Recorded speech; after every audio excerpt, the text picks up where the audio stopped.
भगवते वासुदेवाय। ओम नमो भगवते वासुदेवाय।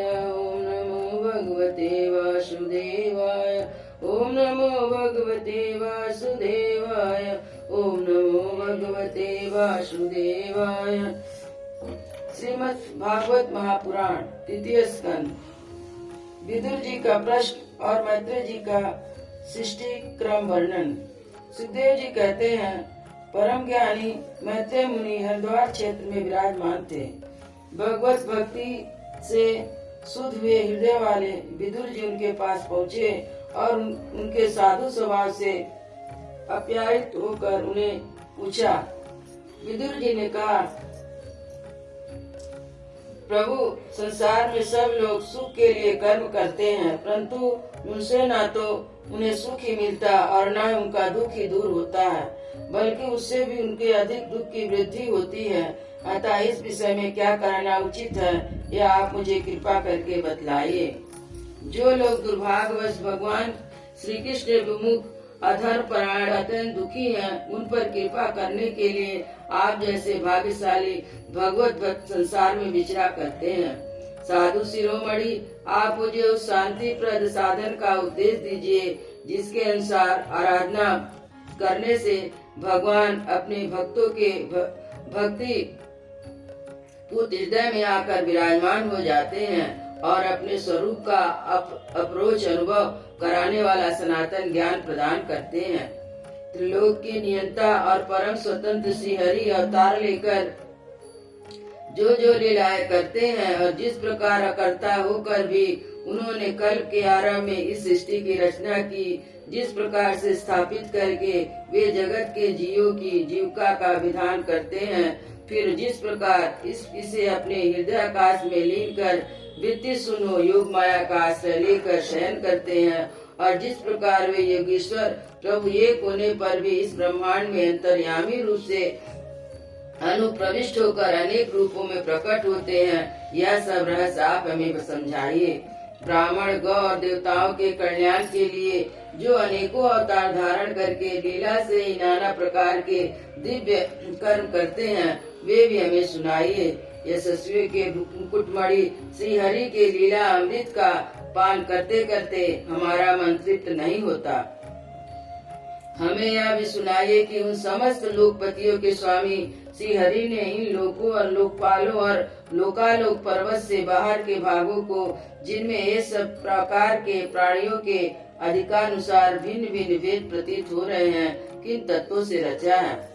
दुज्वर उन विश्वकर्ता स्वयंभू श्री नारायण ने अपनी प्रजा के स्वभाव, कर्म, रूप और नामों के भेद किस प्रकार रचना की है। भगवान, मैंने व्यास जी के मुख से ऊंच नीच वर्णों के धर्म तो कई बार सुने हैं, किंतु अब श्री कृष्ण कथा अमृत के प्रवाह को छोड़कर अन्य स्वल्प सुखदायक धर्मों में मेरा चित्त उब गया है। उन तीर्थपाद श्री हरि के गुणानुवाद से तृप्त हो भी कौन सकता है। उनका तो नारद आदि महात्मा गण भी आप जैसे साधुओं के समाज में कीर्तन करते हैं, तथा जब वे मनुष्यों के कण रंध्रों में प्रवेश करते हैं, तब उनकी संसार चक्र में डालने वाली घर गृहस्थी की आसक्ति को काट डालते हैं।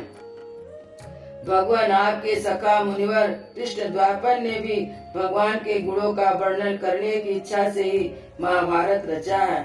उसमें भी विषय सुखों का उल्लेख करते हुए मनुष्यों की बुद्धि को भगवान की कथाओं की ओर लगाने का प्रयत्न किया गया है। यह भागवत कथा की रुचि श्रद्धालु पुरुषों के हृदय में जब बढ़ने लगती है, तब अन्य विषयों से उसे विरक्त कर देती है। यह भगवत चरणों के निरंतर चिंतन से आनंद मग्न हो जाता और उस पुरुष के सभी दुखों का तत्काल अंत हो जाता है। मुझे उन सोचनीय के भी सोचनीय ज्ञानी पुरुषों के लिए निरंतर खेद रहता है, जो अपने पिछले पापों के कारण श्री हरि की कथा से विमुख रहते हैं। काल भगवान उनके अमूल्य जीवन को काट रहे हैं और वे वाणी देह मन से व्यर्थ वाद विवाद, व्यर्थ चेष्टा, व्यर्थ चिंतन में लगे रहते हैं। मैत्रेय जी, आप दीनों पर कृपा करने वाले हैं, अतः भौरों जैसा फूलों में से रस निकाल लेता है, उसी प्रकार इस लौकिक कथाओं में से से इनकी सारभूत परम कल्याणकारी पवित्र कीर्ति श्री हरि की कथाएं छाट कर हमें कल्याण के लिए सुनाइए। उन सर्वेश्वर ने संसार की उत्पत्ति, स्थिति और संहार के लिए अपनी माया शक्ति को स्वीकार कर रामकृष्ण आदि अवतारों के द्वारा जो अनेक अलौकिक लीलाएं की है वे सब मुझे सुनाइए। श्री सुखदेव जी कहते हैं, जब विदुर जी ने जीवों के कल्याण के लिए इस प्रकार प्रश्न किए तब तो मुनिश्रेष्ठ मैत्रेय जी ने उनकी बहुत बड़ाई करते हुए यूं कहा।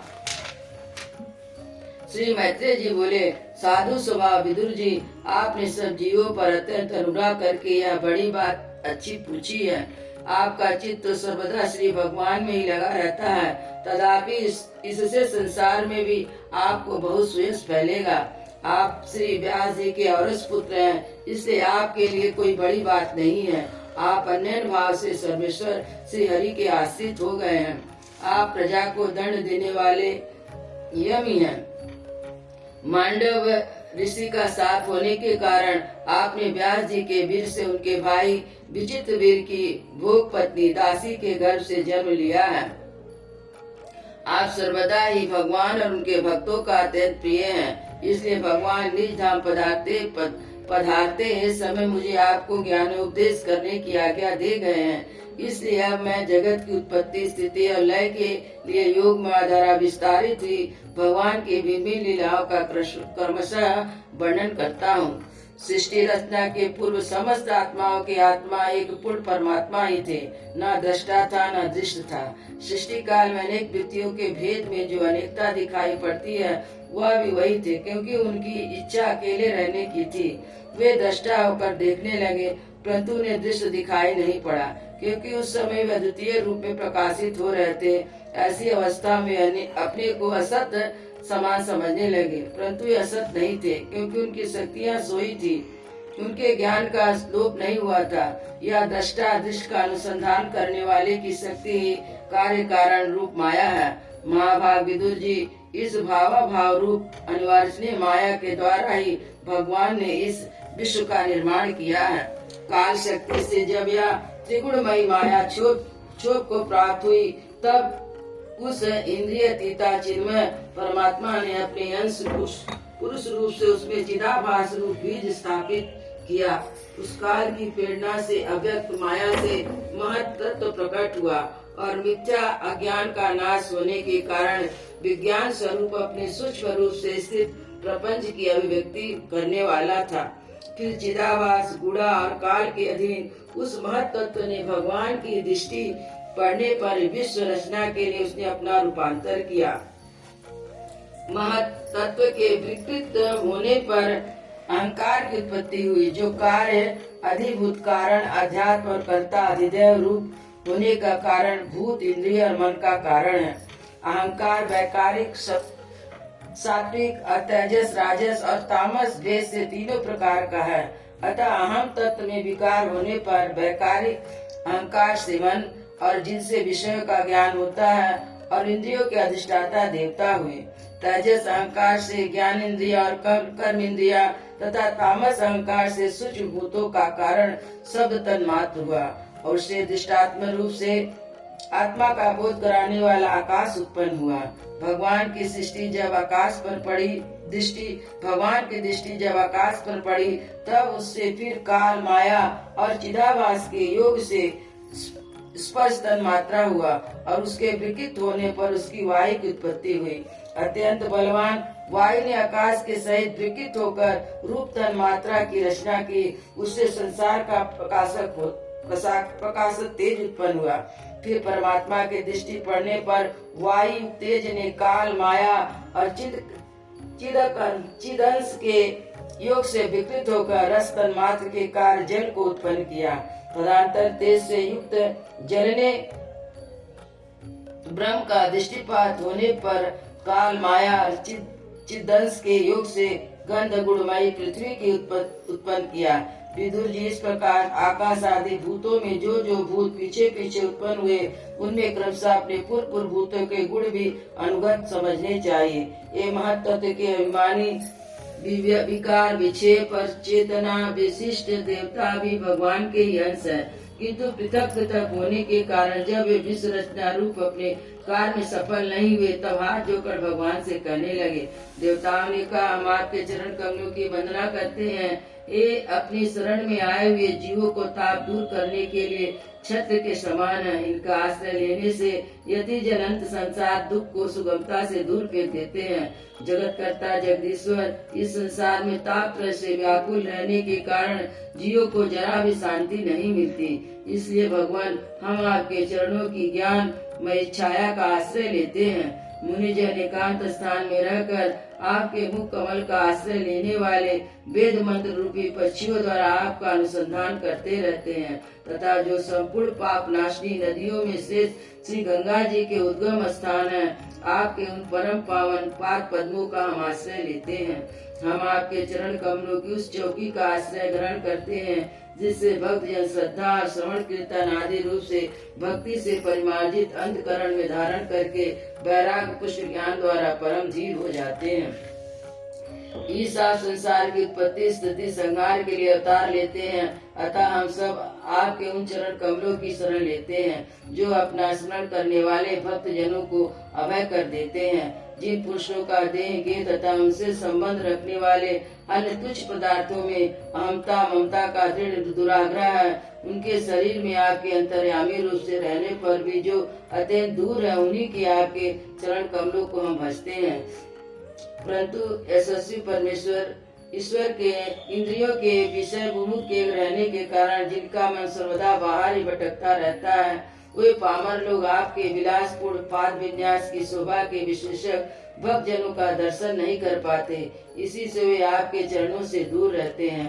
देव, आपके कथा अमृत का पान करने से उमड़ी हुई भक्ति के कारण जिनका अंतकरण निर्मल हो गया है, वे लोग वैराग्य जिसका सार है, ऐसा आत्मज्ञान प्राप्त करके अनायास आपके वैकुंठ धाम तो चले जाते हैं। दूसरे धीर पुरुष चित्त निरोधक रूप समाधि के बल से आपकी बलवती माया को जीतकर आप में ही लीन हो जाते हैं। पर उन्हें श्रम बहुत होता है, किंतु आपकी सेवा के मार्ग में कुछ भी कष्ट नहीं है।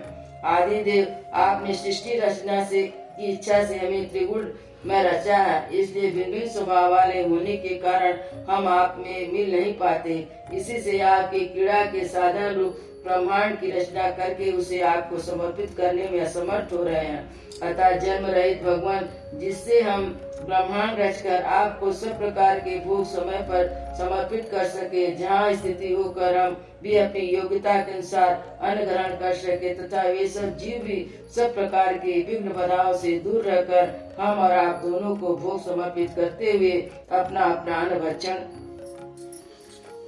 कर सके, ऐसा कोई उपाय कीजिए। आप निर्विकार पुराण पुरुष ही अन्य कार्य वर्ग के सहित कारण रूप माया शक्ति में चिदाभास रूप भी स्थापित किया था। परमात्मा देव महत्व आदि रूप हम देवतागण जिस कार्य के लिए उत्पन्न हुए हैं, उनके संबंध में हमें क्या करें। देव, हम पर आप अनुग्रह करने वाले हैं, इसलिए ब्रह्मांड रचना के लिए आप हमें क्रिया शक्ति के सहित अपनी ज्ञान शक्ति भी प्रदान कीजिए। अयोध्या श्री राम लला की जय, वृंदावन बिहारी लाल की जय, सतगुरु महाराज की जय।